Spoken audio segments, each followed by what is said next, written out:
They went to Emirates Stadium in England, and Arsenal whitewashed, yes, in my own words, whitewashed Real Madrid by 3 unreplied goals. It was what they call bend it like rice.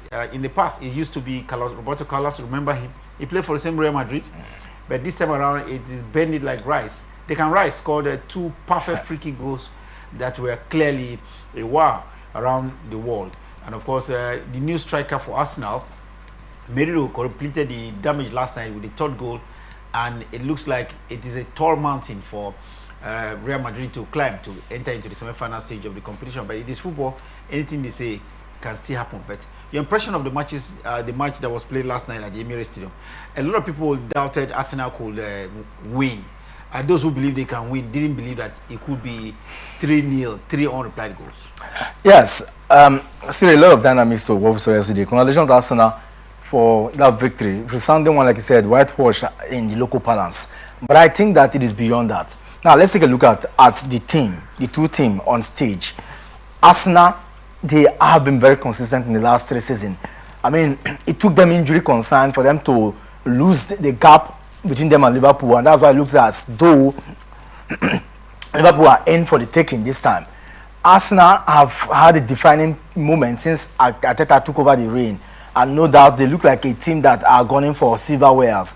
But if you look at the team yesterday against a certain Real Madrid have not been at their best. They struggle to win games in the La Liga Santander. So we are seeing a collapsed Madrid. They have 5 of their players injured and out of the game. Same with Arsenal.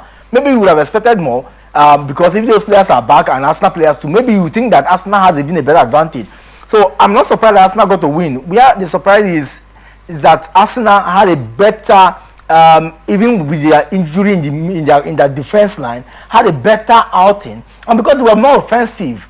Arsenal offense is very very good. Mbappe, Jorginho, Ceballos, Asensio, these players, Rodrigo, these players did not come to the party. Camavinga is getting even a record in that encounter. So I think that Arsenal showed more offensive display as compared to their counterparts from Spain, and clearly that was this. And besides too, it goes on to say that when you have those free kicks, Arsenal have never won a free kick as they did this in 2021. So I think the changes is from the free kick, and that was the defining moment for Arsenal. So when you use set piece to get back at the opponent, we just showed how collapsed the defensive framework is. And Carlo Ancelotti needs to begin to ask himself certain relevant questions. Is this still the man to take the Galacticos to the next level? I doubt.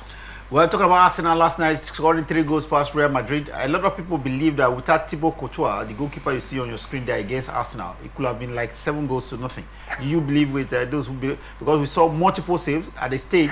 He was point blank 3 times. He did stop the ball from entering the net on one occasion, and of course, especially in that first half, he looks like the man who saved Real Madrid from an embarrassing defeat last night.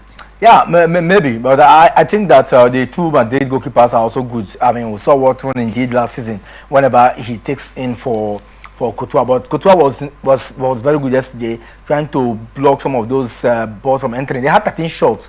Arsenal a good day. I mean, we saw them possess the ball very well. It doesn't as if Madrid played so badly, but just that they were not able to create those chances that we know them for a player at this stage. And I mean, let's go back to how they started. They struggled to qualify to this level as compared to Arsenal, who had the roller coaster ride, demolished PSV in the other round before this one. So I think that Arsenal had a very offensive 3, and maybe we're going to see an Arsenal that want to replicate what they did in 2005, just maybe. But I am just hoping that it is not done and dusted. We had 3 goals, is overshadowed. But you ask yourself, is it with the same Madrid side this season? It looks as a tall mountain for them, but the odds are against Madrid to get the win and get to the next, then to the semi-final. But I'm thinking that it is not done and dusted, because history has shown that in the UEFA Champions League, everything is still possible. Declan Rice, the man you see on your screen there, scored 2 marvelous and fantastic free kicks last night, set pieces that now has been dubbed as the bandit, like the Rice. That's the man. He did bend the ball past the wall or behind the wall, and of course, his goalkeeper for Real Madrid last night. There will be a lot more to talk about this encounter, because English teams, Premier League side, have a lot to thank Arsenal for last night, courtesy of that 3-0 win last night.